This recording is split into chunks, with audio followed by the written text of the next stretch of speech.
আমি শ্রাবন্তী একটা ব্লগ নিয়ে চলে এসেছি, রান্নার ভিডিও। তো আমরা বাগানের ভেতরে ছেলে আমি কি তুলছি, তো তোমরা পুরো ভিডিওটা দেখো, তাহলেই বুঝতে পারবে। এগুলো হচ্ছে ছাতু। তো বাবু এসে বলছে, মা আমাদের বাগানে কত ছাতু হয়েছে। এই যে ছাতু তুলে এনেছি। তো ছাতুগুলো কেটে ভালো করে পরিষ্কার করে নেব, যেহেতু অনেক দিনে হয়েছিল, একটু নোংরা নোংরা টাইপ হয়ে গেছে ওপরগুলো, তাই একটু ছালগুলো ভালো করে ছাড়িয়ে নিতে হবে। যে কড়াই দিয়ে দেবো তেল।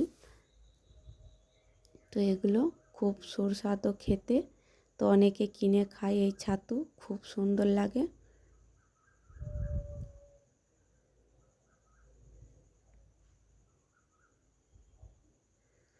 তো তেল গরম হয়ে গেছে, দিয়ে দেবো পেঁয়াজ। পেঁয়াজটা একটু লাল লাল করে ভেজে নেব।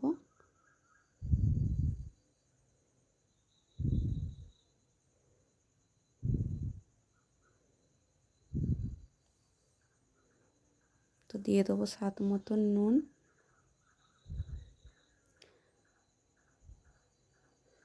তো খুব গরম লাগছিল, এতই যে রোদে ভাত চাপিয়েছি দুপুরবেলা, খুব বিরক্ত লাগছিল। পুরো ভিডিওটা তোমাদেরকে দেখাতে পারিনি। তো হলুদ লঙ্কা জিরে গুঁড়ো ওর মধ্যে দিয়ে আদা বাটা দিয়ে মশলাটাকে ভালো করে কষে নেব।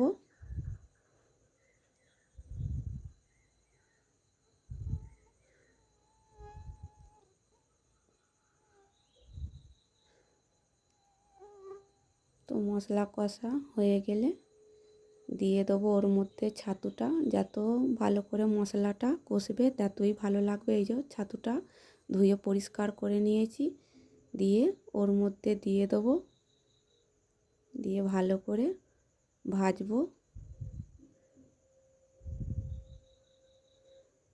তো ভালো করে ভেজে মশলা কষিয়ে তারপরে দেবো জল।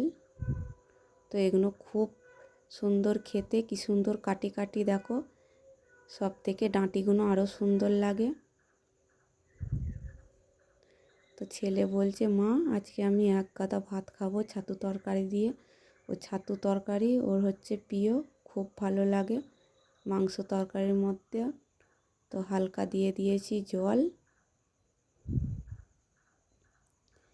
দিয়ে এবার চাপা দিয়ে দেবো। তো এই রেসিপিটা কার কার ভালো লাগলো বলবে।